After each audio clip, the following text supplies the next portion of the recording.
Hey, this is Wes Fryer. Today is Sunday, July the 20th, 2025. I'm here in Rock Springs, Wyoming, and I want to talk about emergency preparedness for travel, or travel emergency prep, and tell you a story about something that happened to us yesterday on Interstate 80, here about 50 miles to the east of Rock Springs.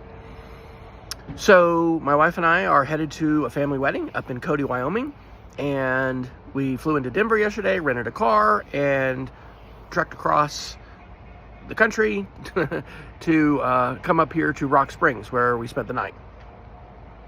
About what we thought was an hour before we got to Rock Springs, traffic slowed down and it came to a complete and total standstill.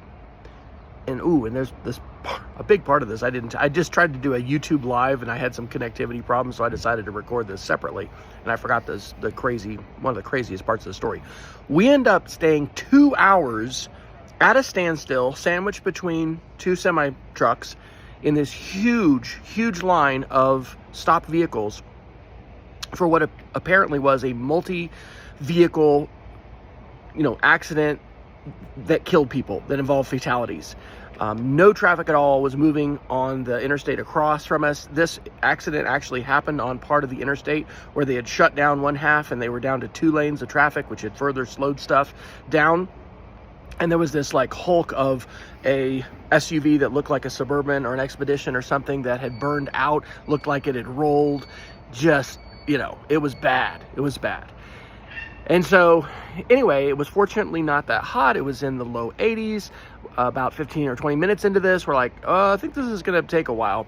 And I actually used ChatGPT to search the web and see what the Department of Transportation for Wyoming or other reliable sources had said, if they'd said anything about the accident. And that's how we learned it was a multi-vehicle accident, that traffic was stopped and there were fatalities. And so anyway, we were fine. We ended up, sitting there for two hours, reading on our smartphones, and we had connectivity. That was nice. And there was a group of kids that I think might have been on a church mission trip or something that were coming around. They gave people Jolly Ranchers. Just a reminder of how, there's a lot of good people all around us. We don't hear that message when we turn on the news too often, but it's so important to remember in emergencies. And that's the idea of a communitarian prepper, right? Try to not only take care of your immediate family, but your neighbors and those that you're in proximity to. Because if you have the resources to do that, it's wonderful, and it can really be a small thing. Okay, here's the real apocalyptic part of this that I didn't get to share in my YouTube live. And that was the number of trucks and vehicles that were backed up. Eventually, our side, the westbound side of I-80, started to move sooner than the eastbound side. And I am telling you, we went miles and miles with 2 lanes of trucks and cars, not just hundreds, literally thousands of vehicles backed up at a complete standstill and then slowly starting to crawl forward.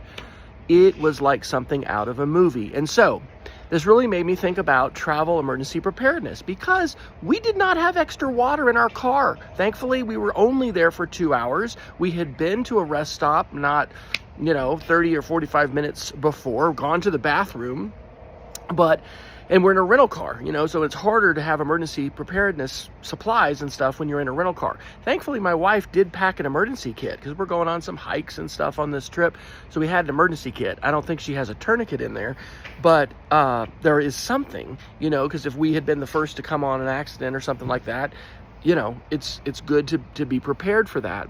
So my challenge to myself and my reminder to you is to remember that preparing for emergencies is not just important at home or in your own vehicle. It's really important when you travel as well. And even the smallest kinds of preparation, like I said, even having extra water in a water bottle, a little bit of food, any of that kind of stuff, and cash, right? This is something we are going to do today. As a result, we tend to operate without cash. We live in a society that, for the most part, lets us be cashless. And, the folks that take the little 2 or 3% or whatever they take for every transaction, they love that, right? In China today, I've heard that it is basically a cashless society. And you can be surveilled to a much greater degree when you're just doing everything electronically. But on a practical note, if something happened with our bank and it got hacked and we don't have a separate bank, or the electricity, stories out of Western North Carolina with Hurricane Helene are big time reminders that it's critical to have cash and have some on hand, because if the electricity and the power's out, stores don't take your debit card, and they also may not take really large bills. So having some cash, having some small bills, being able to pay for things that you need, that's important. And hopefully, emergency preparedness means preparing for some kind of a short-term crisis, not a longer-term crisis, and they're kind of two different things. But anyway, this was a really powerful reminder of the importance of that. So we're going to have a little extra water in our car today. We're going to have some cash. That's a start. And hopefully this reminder will help you remember to be a little bit better prepared for a travel situation when you happen to be on the road. You can find more resources for my Communitarian Prepper project by Googling Communitarian Prepper. And the website that I have set up currently is off of my main westfryer.com site.